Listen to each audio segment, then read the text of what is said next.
Maulid yang mereka lakukan adalah acara dari orang-orang Syiah.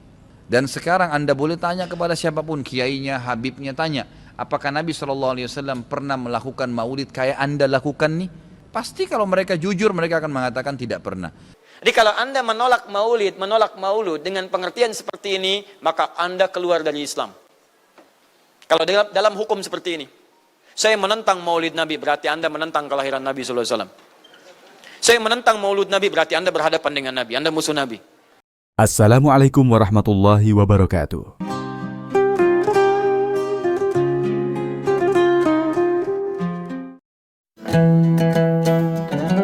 Sebagian umat Islam merayakan Maulid Nabi Shallallahu Alaihi Wasallam dengan penuh sukacita, sementara sebagian lain justru menganggapnya tidak perlu.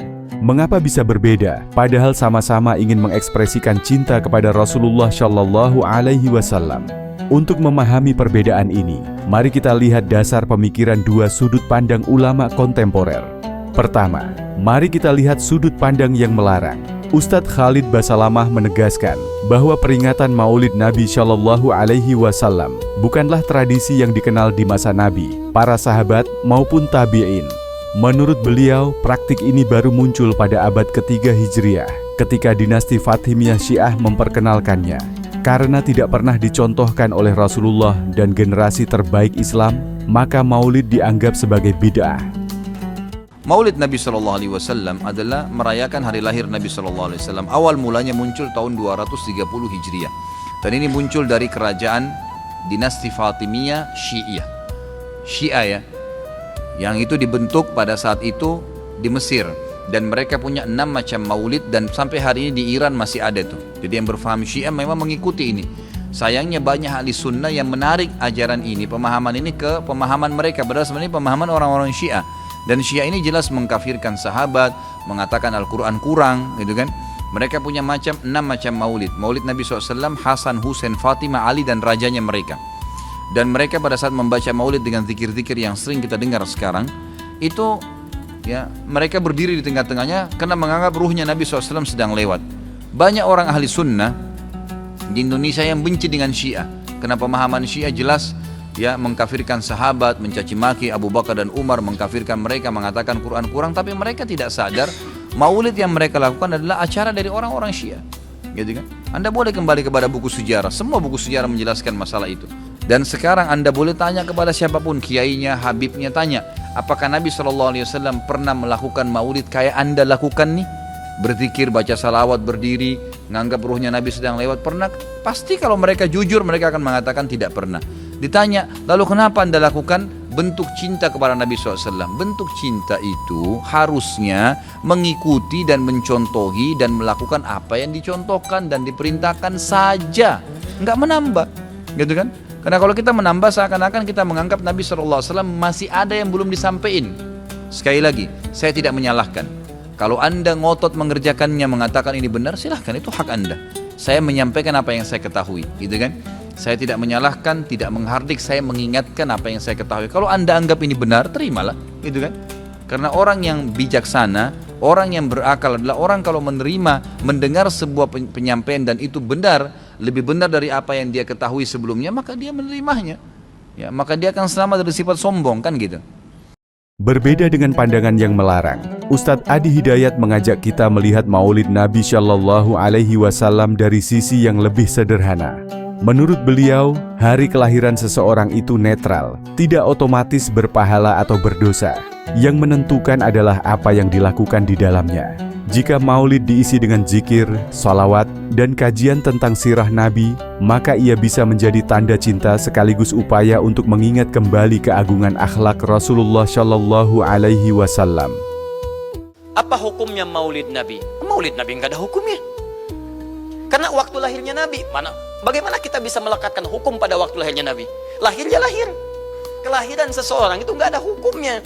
Qadar Allah yang menjadikan dia terlahir.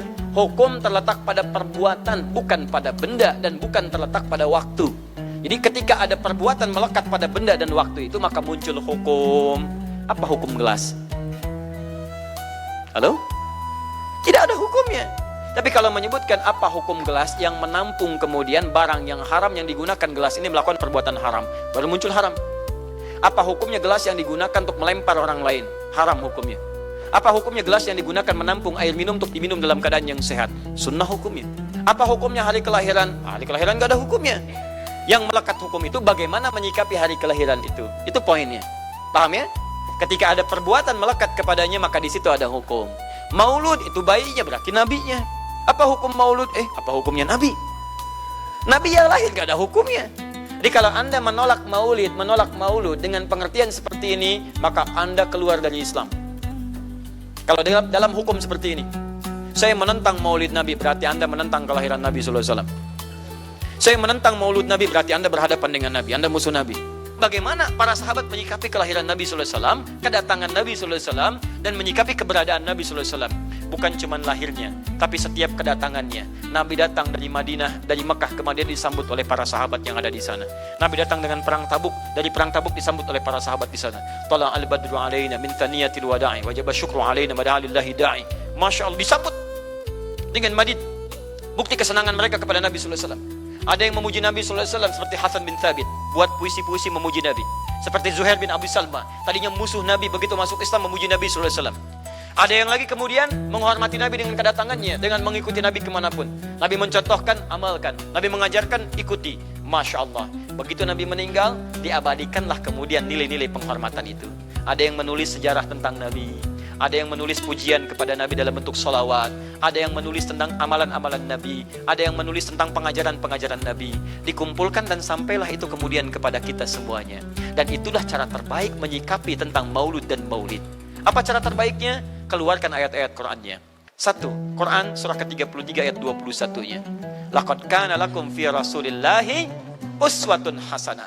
Sungguh ada pada diri Nabi SAW suri teladan terbaik untuk kita. Maka jika antum misalnya hadir momentum kelahiran Nabi SAW, maaf, biasanya kalau ada momentum-momentum tertentu orang bersemangat untuk mengingatnya. Silahkan cek. Ketika ada momentum itu, maka para ulama kemudian mencoba untuk menampilkan nilai-nilai tadi untuk mengembalikan kita pada tuntunan Nabi SAW. Maka ditulislah kemudian sirah-sirah Nabi, disampaikan untuk mengenalkan Nabi Muhammad SAW. Mumpung mereka ingat, disampaikanlah pengajaran-pengajaran tentang Nabi, disampaikan ada pujian-pujian salawat kepada Nabi. Jadi jangan langsung menilai bahwa setiap maulid itu bid'ah. Bukan. Kalau momentum itu ingin diisi dengan ta'lim, ingin memperkenalkan Nabi, ingin mengajarkan syariat-syariat Islam, maka itu tidak ada masalah. Itu mengamalkan petunjuk-petunjuk ayat, bukan mengkhususkan di waktu itu, bukan. Karena ta'lim itu dibuka di setiap waktu, tapi menjadikan waktu itu untuk momentum, karena setiap orang sedang ingat Nabi pada saat itu. Das ya? Kapan lagi kita mendapati orang ingat Nabi? Maka ajarkan itu dan pesankan pada saat itu. Teman-teman, jangan cuma pada waktu ini ya, setiap waktu kita amalkan ingatan kita kepada Nabi SAW. Disinilah letak perbedaannya. Bagi yang melarang, maulid Nabi Shallallahu Alaihi Wasallam dianggap sebagai amalan baru yang tidak ada di zaman Nabi, sahabat, dan tabi'in, maka dipandang sebagai bid'ah. Sementara bagi yang membolehkan, maulid dipandang netral. Jika diisi dengan zikir, salawat, dan kajian sirah Nabi, maka itu bisa menjadi tanda cinta sekaligus upaya menghidupkan kembali keagungan akhlak Rasulullah. Keduanya sepakat bahwa mencintai Nabi adalah kewajiban. Hanya saja, cara mengekspresikannya dipahami dengan pendekatan yang berbeda. Semoga dengan memahami akar perbedaan ini, kita bisa lebih bijak, saling menghargai, dan tetap bersatu dalam kecintaan kepada Rasulullah Shallallahu Alaihi Wasallam. Wassalamualaikum warahmatullahi wabarakatuh.